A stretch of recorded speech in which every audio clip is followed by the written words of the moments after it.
I'm going to give you an assessment of how I see the industry. The industry really should be rocking and rolling, but clearly, as we are today, it isn't. There is minimal appetite, if any appetite at all, to produce additional milk. Production is continually falling. We've had political interference of the highest order in the last 12 months to the tune of £120 million in fines that various co-ops and processors and retailers have had to pay for supposed breaches in competition rules. We've got NVZ regulations, we've got Blue Tongue, we've got TB, we've got cost and responsibility sharing, which, excuse me, but cost and responsibility sharing is bollocks. It is cost and responsibility transfer. It's transferring it from the government to the farmers, and for the government to run it and run the budget. Well, I've got to tell you now, they couldn't run a raffle. You don't want them involved in any cost and responsibility sharing. And producers are getting a bit fed up with all the regulations, and they're not even cheering themselves up by buying cheap quota off me like they used to do. Now, is the industry better off or worse off? I don't want any R's, there's no need for that. I've pocketed some of it, don't worry. I think the industry is generally better off, and I'm going to tell you why I think this industry is better off today than it was. Firstly, you weren't wanted a few years ago. Well, now you are wanted as producers big time. Processors actually love you. You were price takers a few years ago. You were never in the driving seat. Wouldn't say you're quite in the driving seat now, but there is at least what's called formula pricing. There's basket pricing. Jonathan Ovens has called it end user pricing.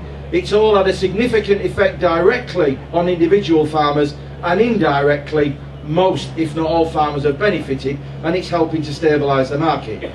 The UK milk market can no longer claim to be oversupplied, and our island status has to some extent helped protect us from imports. Let's hope our currency does the same, and as the volume of milk declines that we produce, it should, I say should, help improve our prices. End-use pricing of milk is clearly here, back on the agenda. Hundreds of millions of pounds of farmers' money have been spent over the last 15 years, and we're now back to the simple reality of the market your milk ends up in, ladies and gentlemen, will determine the price which you receive for it. Simple economic fact of life. The liquid market today and where we are going forward again. Well, the liquid market today, as we know, is dominated by the major retailers in this country. All of those major retailers, in some form or another, are now in relationships with the farmers which are supplying the milk to them through the relevant processors. We as farmers now are in that situation where we are at the table, we are talking with our processor colleagues, with the major retailers. They are all in effect paying a premium of some form or another, by one way or another, to us as dairy farmers. The relationships they're in are continuing to become greater, they're developing more, they're moving forward, and I think it's a credit to all the farmers that have been involved in these discussions with retailers that this agenda has been moved on, and it clearly has been a big benefit to all of us in that sector of the market. As I say, liquid premiums are here to stay, and that is largely driven by the fact that we are now receiving that liquid premium direct through to the farm, in effect being paid by the major retailers. Where does that leave the rest of the industry? Well, I'm sorry, ladies and gentlemen, but I think if you haven't currently got a liquid premium in your back pocket, then I think you're going to miss out on the best milk prices in the future going forward today. That may be a controversial statement, but I'm afraid with end-use pricing of milk, which I also believe is here to stay, that is the reality. The dairy farmers here in this country that have a liquid premium, a liquid contract, will be the recipients of that liquid premium going forward. So to sum up, where are we? Well, end-use pricing of milk, that's here to stay. Liquid premiums will be here to stay. The farmers are going to see that liquid premium coming back to them. That liquid premium has been driven by the debates which we as farmers have entered into with our retail customers in conjunction with the processors. And I'm not going to ignore those, because I think all of the processors have facilitated initially the discussions between farmers and retailers, and now realise that going forward, that is the way the industry will go. It is farmers, processors talking jointly to retailers, and I believe that has been a great success. And those farmers with those liquid contracts will continue to see the benefit going forward. Thank you very much, Peter. Let's talk a little bit about farm milk price. Farm margin is something that we believe is really important, and at Dairy Crest we recognise that milk price is an important part of that equation. It is vital that farmers receive a fair and competitive milk price for the milk that they're producing. That milk price has to be competitive from a farmer's perspective as well as from our perspective also. I attended the relaunch of the NFU contracts campaign this morning, and I think some people have asked the question, why is Dairy Crest supporting that whole programme? Well, the NFU survival plan talks about a lot of things that I think are close to our hearts at Dairy Crest.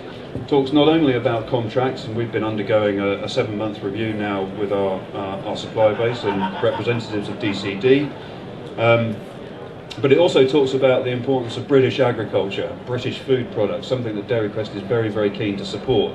Look no further than the John Lydon adverts for evidence of that, somewhere where we've increased spend by 183% year on year, and it's driven phenomenal success within that brand, supporting British agriculture, and something we're keen to continue to do. I think the second big issue on supply side would be the lack of investment that you're able to make at farm level. It's a critical factor.